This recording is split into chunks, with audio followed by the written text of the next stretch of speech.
Great. हमारे बीच एक महत्वपूर्ण शख्सियत अनुपम जी हल्ला बोल के नाम से आप इनसे परिचित हैं। संयुक्त युवा मोर्चा जो बेरोजगारी का मुद्दा लगातार उठाते आए हैं, इस पे चर्चा हम बाद में करेंगे क्योंकि वेणुगोपाल जी को जाना है, तो पहले हम उनका स्वागत कर लेते हैं। सर, हमारे बीच बिहार प्रदेश कांग्रेस कमेटी के अध्यक्ष अखिलेश जी भी हैं। आपका स्वागत है, आपकी टीम का स्वागत है।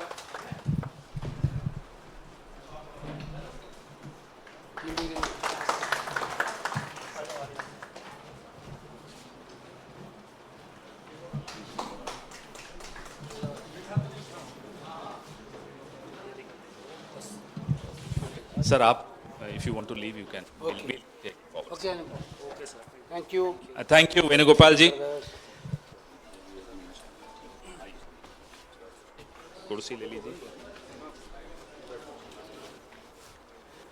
धन्यवाद।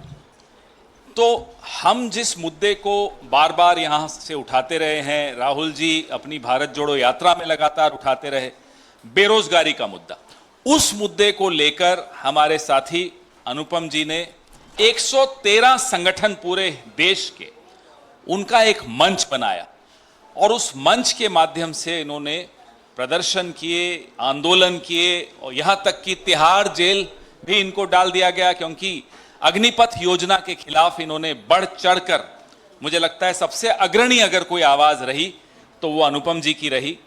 अखिलेश जी, मैं आपको भी धन्यवाद देता हूं कि आपने हमें एक नौजवान साथी को जोड़ा और इनके साथ हजारों नहीं लाखों की संख्या में लोग, और इनकी जो एक खूबी है वो भी मैं आपको बता दूं कि ये बहुत ही अच्छा संगठन की समझ बड़ी अच्छी है इनकी, ऑर्गेनाइजेशनल एबिलिटीज बहुत जबरदस्त हैं इनकी। मुझे पूरा भरोसा है कि कांग्रेस परिवार में ये जो अपनी आवाज उठाना चाहते हैं जिन मुद्दों पर, वो सिर्फ और सिर्फ कांग्रेस के ही मंच से उठाई जा सकती है। बाकी तो आप जानते हैं कहां हमें और आपको व्यस्त रखा जाता है किन मुद्दों पर। असली बुनियादी मुद्दों पर अगर कोई बात करता है तो वो हमारे साथी अनुपम जी करते हैं। इन्होंने कांग्रेस चुनी ही इसीलिए क्योंकि उनको लगता है कि हमारे नेता राहुल जी उन्हीं मुद्दों पर अपनी पूरी राजनीति, अपने संसद में जो वो उनकी भूमिका रहती है वो, और सब जगह देश हो या विदेश हो, इन्हीं मुद्दों पर वो अपना ध्यान केंद्रित रखते हैं। इसलिए इन्होंने कांग्रेस पार्टी का दामन थामा। मैं अखिलेश जी से पहले आग्रह करूंगा कि वो इनके स्वागत में 2 शब्द कहें। मित्रों, ऐसे तो अब मुझे स्वागत करने के अलावा ज़्यादा कुछ कहने के लिए नहीं रह गया है। अनुपम जी लगातार बिहार में एक्टिविटी करते रहे हैं, खास करके कोसी के इलाके में, सुपौल के इलाके में और बिहार में प्रायः हर जिला में नीट में जो धांधली हुई, बेरोजगारी से रिलेटेड हर ये इशू पर, और पूरे देश भर में इनका आंदोलन चलते रहा। हमने पहले भी आग्रह किया था, आज से 4-5 महीना पहले, कि आपकी जो लड़ाई है उसमें कांग्रेस पार्टी और हमारे लीडर राहुल गांधी जी सबसे ज़्यादा सहयोग करते हैं और उस इशू को कांग्रेस पार्टी अपना इशू मानती है, इसलिए आपको साथ मिल के काम करना चाहिए। हम इनका आज इस मंच में स्वागत करते हैं और मुझे पूरा विश्वास है कि कांग्रेस के संगठन को, कांग्रेस की ताकत को बढ़ाने में इनकी महत्वपूर्ण भूमिका होगी। बिहार से लेकर देश के अन्य हिस्सों में हम इनका फिर से इस कांग्रेस पार्टी में स्वागत करते हैं और इनको भी। और एक खूबी और मैं बताना भूल गया क्योंकि हम कम्युनिकेशन डिपार्टमेंट से हैं, तो हमारे लिए एक बहुत अच्छी ताकत और आई है क्योंकि ये बहुत अच्छे कम्युनिकेटर माने जाते हैं बिहार भर में भी और देश में भी। मैं अब आग्रह करूंगा अनुपम जी से कि वो अपने 2 शब्द आपके सामने रखें। बहुत बहुत धन्यवाद पवन जी और बिहार प्रदेश कांग्रेस कमेटी के अध्यक्ष अखिलेश जी को मेरा धन्यवाद। साथियों, आज मैं अपने राजनीतिक जीवन की एक नई पारी की शुरुआत कर रहा हूं। आप में से कई लोग जानते हैं कि लंबे समय से सक्रिय तो हम रहे हैं, लेकिन एक ये नए तरह का स्टार्ट है। मन में सवाल आना चाहिए कई लोगों के, क्योंकि मेरा जितना काम रहा है पिछले कुछ वर्षों से वो राजनीतिक दलों से स्वतंत्र रहा है पूरी तरह से। तो ये फैसला लेना कि पार्टी ज्वाइन करना है, उसके पीछे नेचुरली कुछ लोगों के मन में प्रश्न उठेंगे। दोस्तों, मैं कम से कम पिछले 4-5 साल से एक बात कह रहा हूँ, मैं उसको आज रिपीट करना चाहता हूँ। आज हम लोगों के देश में जो असल लड़ाई चल रही है वो दो तरह के फोर्सेस के बीच में है। एक है जो इस देश को बेचना चाहते हैं और दूसरा फोर्स है जो इस देश को बचाना चाहता है। एक है जो भारत को तोड़ने पर आमादा है और एक फोर्स है जो भारत जोड़ने की कोशिश कर रहा है। यहाँ पे कोई कंफ्यूजन नहीं रहना चाहिए किसी के मन में भी कि इस देश के सच्चे राष्ट्र प्रेमियों को आज के इस दौर में किस तरफ रहना चाहिए। जिसको कहते हैं ना, धर्म क्या कहता है? धर्म है to be on the right side of history, और जो राइट साइड ऑफ हिस्ट्री है उसका नेतृत्व आज के समय में कांग्रेस पार्टी कर रही है। कांग्रेस पार्टी के नेता राहुल गांधी कर रहे हैं।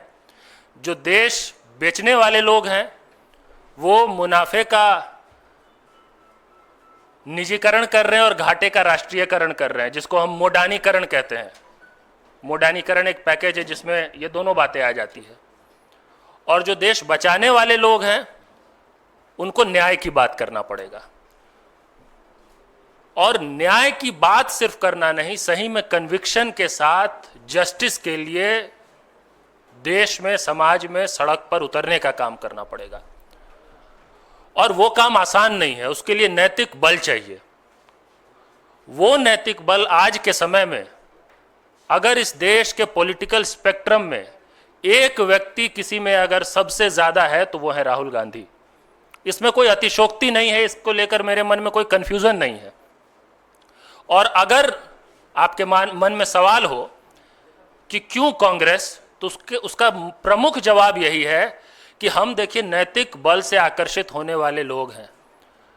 हम संख्या बल, सत्ता, नंबर्स, उससे अट्रैक्ट होने वाले लोग रहते तो पिछले इतने सालों से सीमित संसाधन से लेके कठिन परिस्थितियों में ऐसी तानाशाह सरकार के खिलाफ स्वतंत्र रूप से नहीं लड़ रहे होते, कहीं ना कहीं पहले ही होते। हम उस नैतिक बल से आकर्षित हुए हैं जिसको आज पर्सोनिफाई राहुल गांधी करते हैं।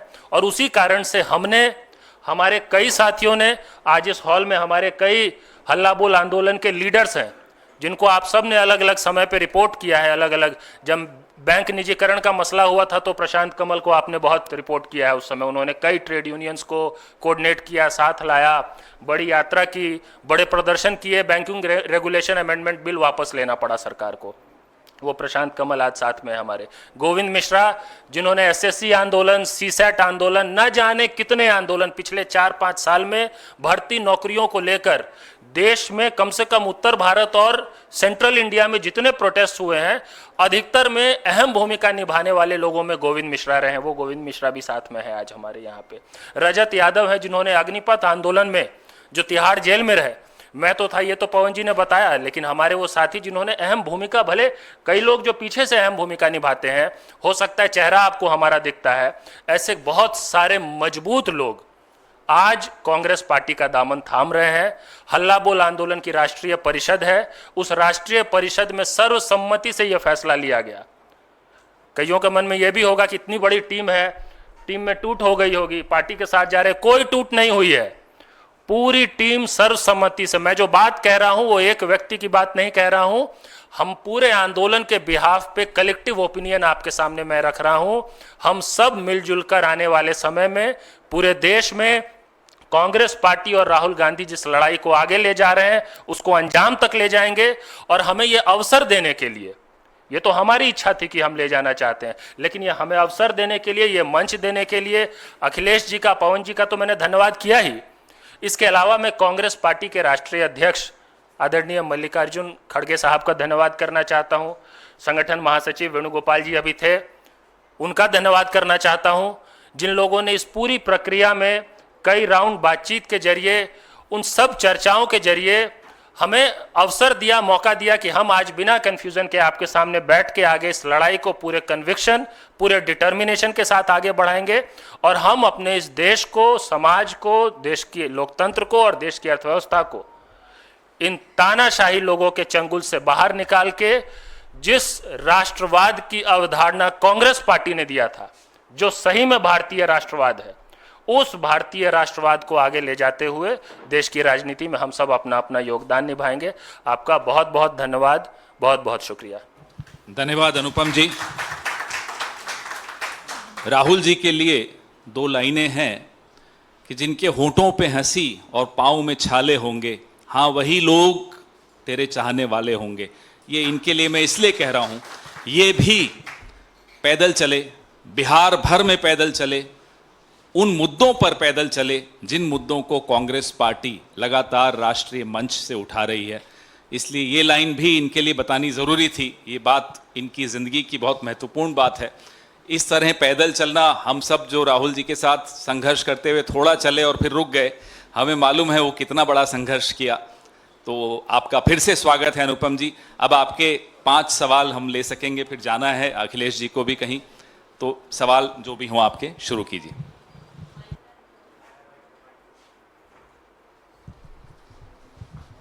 सर, अब से कुछ देर पहले मायावती ने एक ट्वीट किया है जिसमें उन्होंने राहुल गांधी और कांग्रेस पार्टी पर आरोप लगाया है कि जिस आरक्षण SC ST OBC की आप लोग बात कर रहे हैं और 50% से ज़्यादा आरक्षण की आप लोग बात कर रहे हैं, वो कांग्रेस पार्टी जो है आरक्षण के मुद्दे पे लोगों को डाइवर्ट करने की कोशिश कर रही है और इस तरह की चीज़ें कर कर आप लोगों को भ्रमित कर रहे हैं।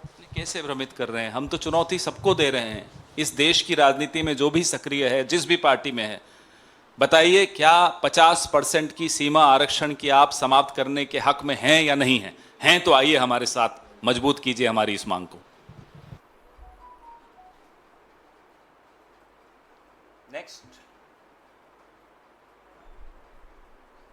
सर, हरियाणा चुनाव पे रणदीप सुरजेवाला जी से मैंने बात किया था, न्यूज 18 इंडिया से उन्होंने कल बातचीत किया था। उसमें उन्होंने कहा है कुमारी सैलजा जी की नाराजगी पे कि पार्टी में कई बार न्याय नहीं हो पाता, उम्मीद है राहुल गांधी न्याय कर देंगे।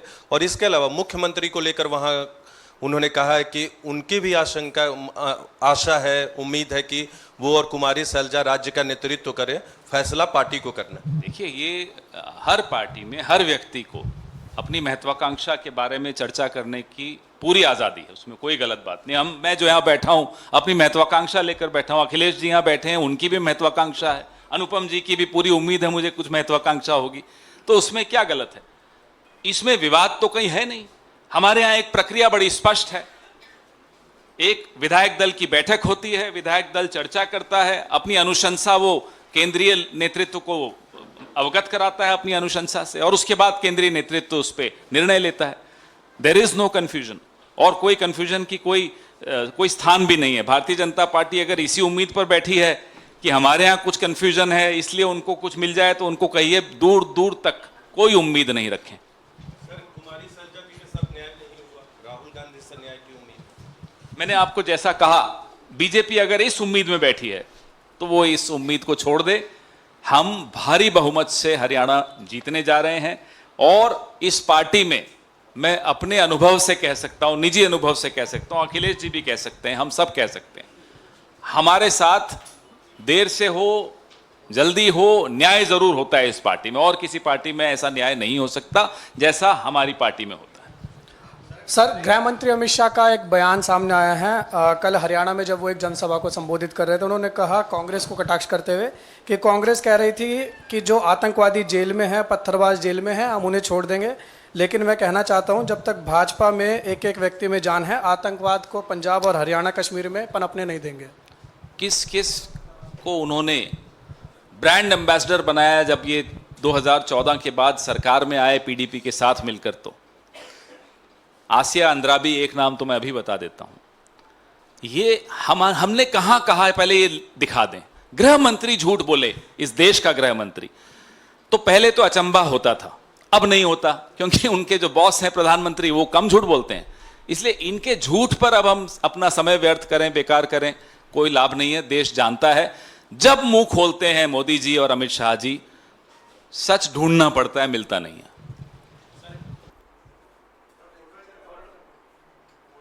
फोटो एक सवाल और हो जाए फिर last.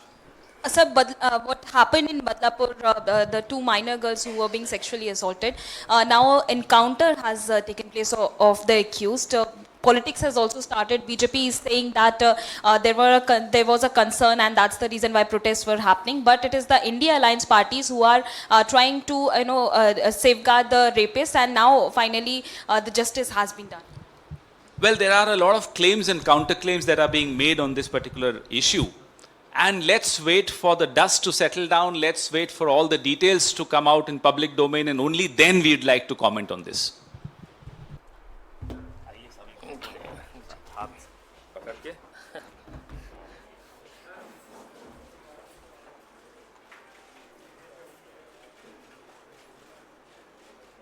Thank you. All the best. Thank you so much.